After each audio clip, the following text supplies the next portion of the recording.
Well, this season kind of took on a theme of its own, kind of like everybody else. You know, you have a plan, and that plan generally doesn't work out the way you anticipated it to.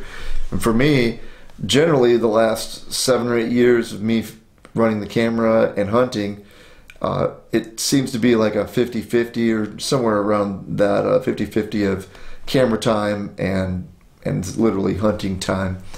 Well, for me this year, I ended up probably, well, I think out of close to probably 200 hours logged filming, I only hunted 3 times. And then this hunt here could actually count as a 4th, even though I was literally filming when all of this happened. So that was a first for me. I just bought a new Matthews this year, and I really wanted to break it in, but we're filming, so we're having a great time doing this. So I'm dedicated to the camera at this point in the game.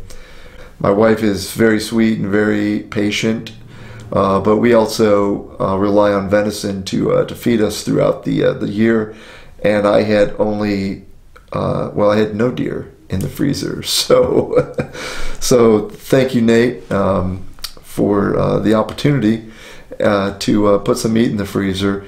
And an hour or so into the hunt, we had we had 2 or 3 decent bucks out, and about 250, 300 yards out. And all I heard was, "Would you shoot one of those bucks?" And I said, "Well, I'd like to see him a little closer, but there's a chance. I don't know. I probably would." And then it was, "If one of those bucks gives us a shot, would you shoot it with a rifle?" Well, don't ask me that question again, because the answer is absolutely.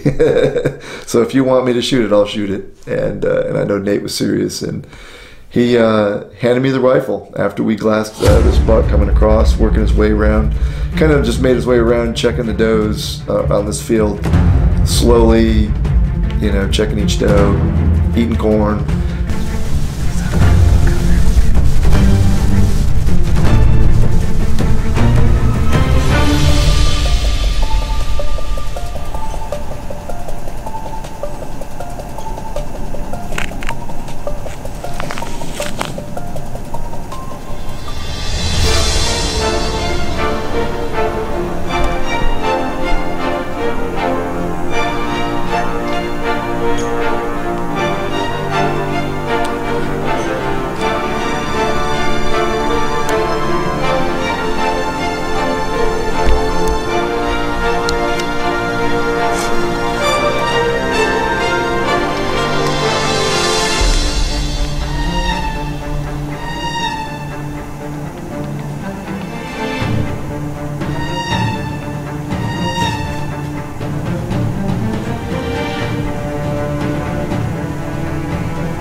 dude.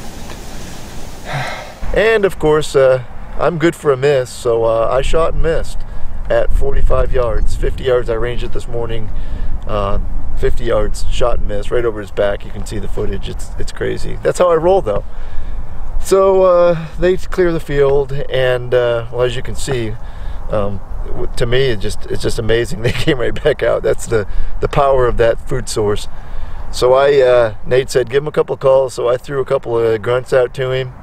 Didn't hear him. Threw a couple more, a little bit louder. Got his ears, and then I hit the can call, the Primos can call a few times, and he comes on a string right to us. So I was watching the time. I put him down in 4 minutes before shooting time was over here in Indiana last night. So I'm pretty excited, pretty blessed. My wife was real happy that I was able to get some meat in the freezer. So it's been a good year. We're not done yet here in Indiana. We're going to keep it rolling. Didn't have much of a Crimson Trail here or with his doe this morning because they went right down, but we'll take it. So meat on the table, protein in the freezer for our families, and we're pretty excited. So stick with us, and hopefully we'll have some more action heading your way here real soon.